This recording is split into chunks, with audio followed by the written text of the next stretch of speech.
Hey, good morning, everybody. Happy Wednesday, day before Thanksgiving. I hope everybody's got something on their mind that they want to thank the Lord for.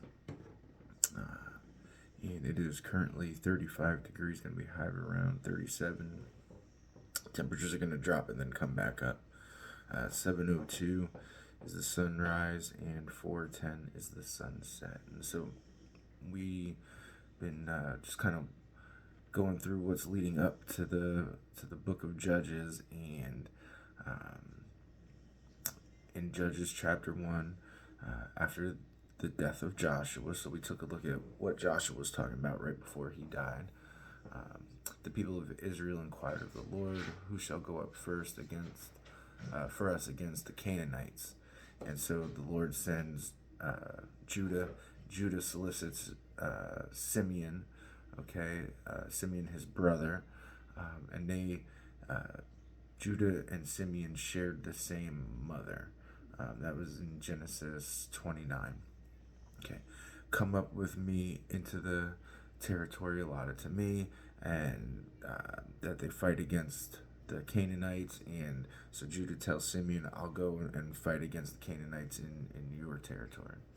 All right, so then verse 4, then Judah went up, and the Lord gave the Canaanites and Perizzites into their hand, and they defeated 10,000 of them at Bezek. And then they found Adonai Bezek. So Adonai Bezek means Lord of Bezek. Okay, and they pursued him and caught him, and they cut off his thumbs and big toes. and um, and it seems to be what Adonai Bezek was doing to people, because he says in verse 7, after they caught him, and Adonai Bezek said, 70 kings with their thumbs and their big toes cut off used to pick up scraps under my table. As I have done, so God has repaid me. And they brought him up into Jerusalem, and he died there. Okay? So, one thing we ought to have fear of the Lord is in that he's a God of recompense. And it seems to me, that, anything that I I encounter, or some sin in my heart that I judge against somebody, ends up being something that I have to be judged on. Okay, and so it's um, the way God works many times and with a lot of people, and I think part of that is a way that He reveals Himself to us. Okay, and in that we ought to have fear of the Lord.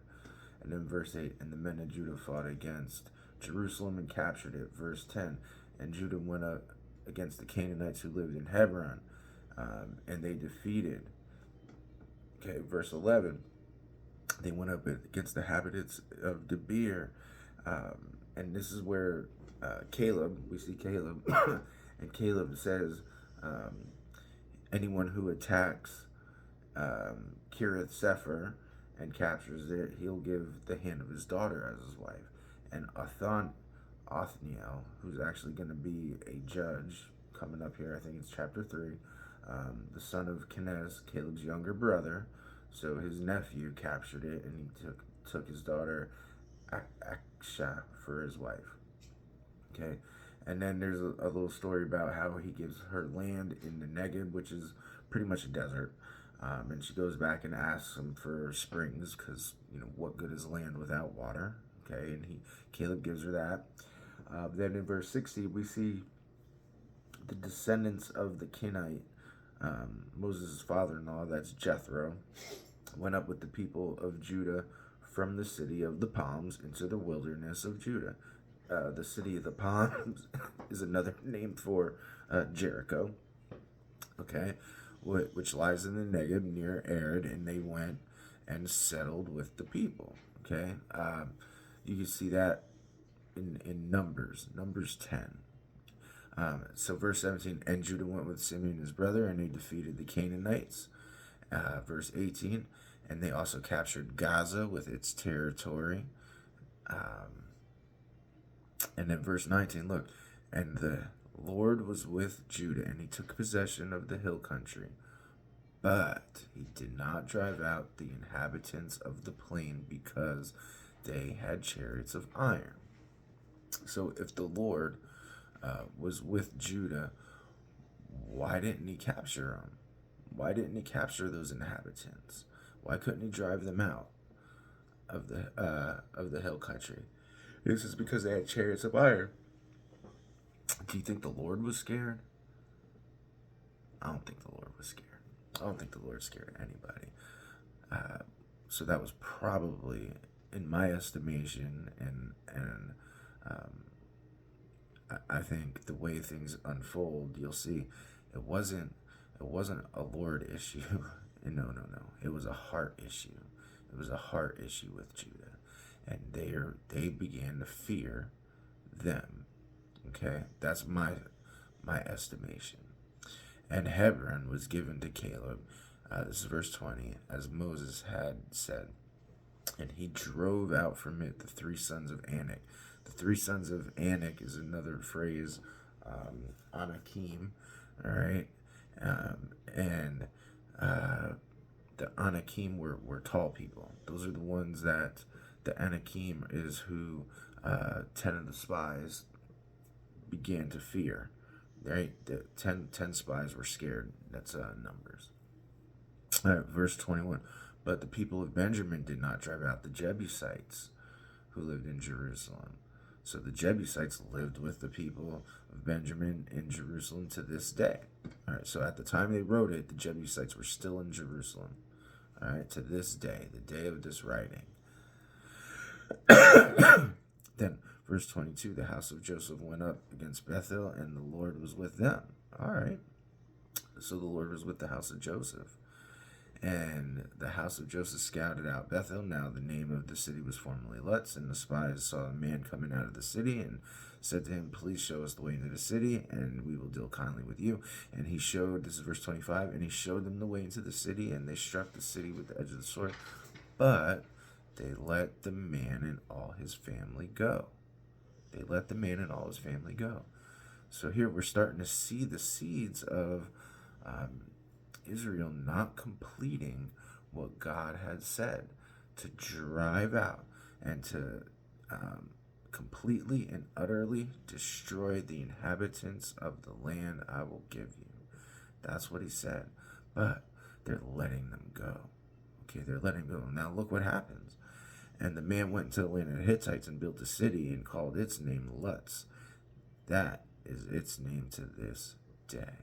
That is its name to this day. So at the time of this writing, again, here it is. There's still this remnant of the people of the land. And they have a city there in the middle of the promised land.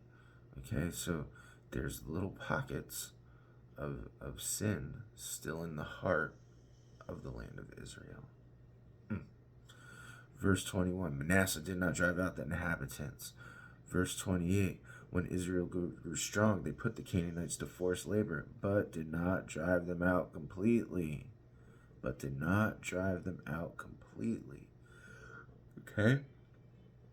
So here the Canaanites persist in dwelling in the land. They stay dwelling in the land. And verse 29, Ephraim did not drive out the Canaanites. Verse 30, Zebulun did not drive out the inhabitants of Kidron. All right, so the Canaanites lived among them. Verse 31, Asher did not drive out the inhabitants of Akko. All right, so verse 32, so the Asherites lived among the Canaanites and the inhabitants of the land, for they did not drive them out. Naphtali did not drive out the inhabitants. Then look, verse 34. The Amorites pressed the people of Dan back into the hill country. So now, look, the people of the land start pushing Israel back and forcing Israel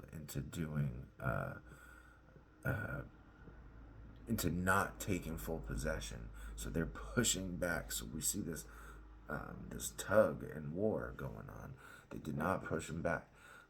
So the people of Dan were pushed back into the hill country, for they did not allow them to come down to the plain. The Amorites persisted in dwelling in Mount Heres and Ajalon and in Shalabim, but the hand of the house of Joseph rested heavily on them, and they became subject to forced labor. So here we go, forced labor. They kept them there. And the border of the Ammonites ran from the ascent of Akrabim, from Selah and upward. Now, I spent a good half hour trying to find a good map to show this, but a lot of these places are either hard to find, or we don't know exactly where they are, right? And so the closest thing I could find, where I could even find one of those places, let me show you here. So Ajalon, all right.